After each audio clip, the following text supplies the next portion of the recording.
Kenapa Tuhan izinkan Alkitab ditulis dengan gaya berbeda? Bukankah Alkitab akan lebih masuk akal berasal dari Tuhan jika gaya tulisannya sama semua dari Tuhan? Saudara waktu bertanya ya, saudara itu perlu belajar untuk mempertanyakan asumsi saudara waktu saudara bertanya. Saudara nonton video, lalu saudara marah, lalu saudara langsung forward gitu kan ya. Itu pola zaman sekarang, saudara. Itu yang sering terjadi. Jarang yang nonton video itu lalu bertanya dulu gitu. Saya sudah benar belum mengerti video ini?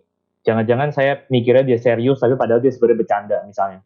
Atau saya mungkin nggak salah ngerti karena saya baru lihat satu video dari seri 15 video mungkin yang saya mesti lihat semuanya baru saya ngerti dulu. Jangan-jangan saya cuma nonton tengahnya jadi saya salah ngerti. Saudara rindu nggak sih masyarakat itu ada kebiasaan kayak gini, saudara? Kebiasaan mikir dulu sebelum bereaksi kan? Atau sebelum waktu dia punya satu posisi itu dia mempertanyakan posisi itu terlebih dahulu. Ini kalau terjadi, saudara, dunia itu bakal lebih tenang. Fake news itu bakal jauh berkurang. Maka kita juga boleh mulai di sini, saudara, dari kita sendiri. Dengan cara kita juga mempertanyakan asumsi kita ketika kita bertanya. Waktu saudara bilang Alkitab akan lebih mudah diterima sebagai firman Tuhan, kalau gaya tulisannya semua sama, itu banyak asumsi-asumsi dalam pertanyaan itu yang saudara itu bisa pertanyakan langsung. Yang pertama ya saudara ya, apa benar kalau tulisannya itu semua gayanya sama, maka orang pasti akan lebih melihat itu sebagai karya Tuhan? Gak tentu saudara. Mungkin juga malah orang lebih yakin ini hasil penipuan satu orang. Karena gaya tulisannya sama semua loh. Berarti ini kayaknya ada satu orang di belakang ini yang menipu kita semua. Justru salah satu hal yang hari ini kadang-kadang ya diambil sebagai evidence atau paling enggak argumen untuk menunjukkan keilahian daripada firman Tuhan adalah bahwa seberapa besar itu justru sinkronisasi yang terjadi antara kitab-kitab yang terpisah dari ratusan atau ribuan tahun, terpisah jarak, terpisah waktu, terpisah budaya yang ditulis oleh orang-orang yang berbeda. Itu kadang-kadang dipakai jadi argumen juga, saudara, untuk menunjukkan keilahian firman Tuhan. Kedua, saudara, yang saya rasa pertanyaan yang lebih penting untuk saudara tanyakan adalah saudara perlu bertanya kayak gini, apa benar Tuhan tuh memilih gaya penulisan Alkitab demi tujuan supaya orang tuh seyakin-yakinnya itu firman Tuhan? Dengan kata lain saudara ya, misalnya Tuhan kayak gitu ya, ini Tuhan yang modelnya insecure saudara, yang mikir, waduh bahaya ini kalau firmanku ditulis banyak orang beda-beda, nanti pada nggak percaya ini dari saya gitu ya, aduh jangan deh mana tahan aku kalau orang nggak percaya aku gitu ya, ayo kita bikin firman yang kedap. Pokoknya begitu orang buka halamannya itu langsung cahaya berkeluaran, bersinar dan sebagainya. Orang nggak mungkin nggak. Ini gambaran ekstrim sih ya. Tapi saudara ngerti kan poin saya gitu. Apakah Allah Alkitab itu digambarkan seperti ini atau enggak? Yang saudara lihat di Alkitab adalah justru Allah ini adalah Allah yang rela mengambil rupa jadi manusia.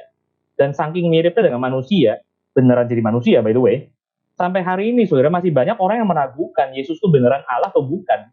Itu Allah yang ada di Alkitab. Tapi dia melakukan itu saudara. Anehnya lagi adalah dalam surat Kolose, surat Ibrani mengatakan bahwa Yesus ini yang persis manusia, itu gambar yang sempurna dari Allah. Maksudnya dengan kata lain, kalau saudara mau kenal Allah yang tidak terbatas itu, kalau saudara mau melihat Allah yang tidak terbatas itu secara sempurna, kamu silakan lihat manusia ini. Manusia, saudara. Memang dia anak Allah sekali lagi, tapi dia juga manusia, saudara jangan lupakan itu. Manusia yang terbatas, bisa lapar, bisa mati bahkan. Aneh ya saudara. Itulah Allah Alkitab. Lewat Yesus justru kita mengenal betapa dalam, lebar, panjang kasih Allah bagi kita. Kalau Yesus nggak mati sebagai saudara, mati itu keterbatasan kan ya, kemanusiaan saudara kan ya. Saudara dari mana benar-benar bisa tahu bahwa Allah mengasihi saudara? Saudara dari mana bisa tahu kebesaran dan keluasan daripada kasih Allah kalau Yesus tidak mati bagi saudara? Maka saudara lihat logikanya jelas gitu. Kita justru mengenal Allah yang sempurna itu, yang tidak terbatas itu di dalam dan melalui keterbatasan Yesus Kristus. Lalu saudara lihat satu hal lagi gitu ya, dalam Yohanes saudara, Yesus itu diidentifikasi bukan cuma sebagai anak Allah, tetapi sebagai firman Allah. Saudara lihat pola ini ya, firman Allah yang hidup, itu memperlihatkan Allah yang tidak terbatas, justru di dalam dan melalui keterbatasan manusiawi. Sekali lagi saudara, teologi salib, ini klasik banget. Memperlihatkan kemuliaan justru lewat kehinaan. Memperlihatkan kemenangan justru lewat kekalahan. Mendatangkan kehidupan justru lewat kematian. Ini Allah kita, saudara. Maka kalau firman Allah yang hidup seperti itu polanya, kenapa saudara mengekspek something yang beda dalam firman Allah yang tertulis? Firman Allah yang tertulis juga sama, saudara. Firman Allah yang tertulis itu bukan memperlihatkan ketidakterbatasan Allah, kemuliaan Allah dengan cara-cara yang tidak terbatas. Enggak, saudara. Tapi malah melalui keterbatasan manusia, melalui tulisan tangan manusia, melalui gaya-gaya tulisan yang berbeda-beda itu, melalui bahasa manusia, melalui budaya manusia, lebih sinkron kan justru kan kalau gambarannya kayak gini saudara, dengan gambaran Allah Alkitab. Maka kembali ke urusan Alkitab, saudara. Saya justru malah lebih yakin ya bahwa Allah yang tadi saya beritakan itu adalah justru Allah yang asli. Yaitu model Allah yang nggak merasa perlu insecure dengan orang-orang yang meragukan dia Allah atau bukan dan sebagainya. Ini Allah yang rela kok keilahian itu ada resiko diragukan. Demi apa? Demi menyelamatkan saudara dan saya. Kalau gambarannya yang kayak tadi, saudara, yang sebelumnya itu Allah yang insecure, aduh, jangan sampai aku salah mengerti ya. Itu kayaknya proyeksi manusia, saudara. Itu adalah Allah bikinan konsepsi manusia, itu bukan Allah yang sesungguhnya. Saya sekalian mau dijawab di sini satu pertanyaan yang mirip ya. Mengapa tempat ascension Yesus itu di bukit yang sepi? Why not di pelataran Bait Allah, pusat kota atau istana kaisar, supaya proyek keselamatannya efektif tersiar? Saudara bisa ngerti kan? Kenapa saya mengatakan nadanya sama, saudara? Sekarang kita coba praktek langsung ya. Kita pertanyakan asumsi kita dalam kita bertanya, saudara. Beneran nggak, saudara, bakal lebih efektif? Kalau misalnya ascension Yesus itu di istana kaisar, di pelataran Bait Allah, di pusat kota, yakin nggak, saudara? Saudara perlu hati-hati loh dengan mentalitas kayak gini. Saya dulu pernah khotbah mengenai Elia, saudara. Saudara ingat dia minta mati sama Tuhan itu setelah apa? Apakah setelah dia minta api, lalu api nggak datang, maka dia minta mati?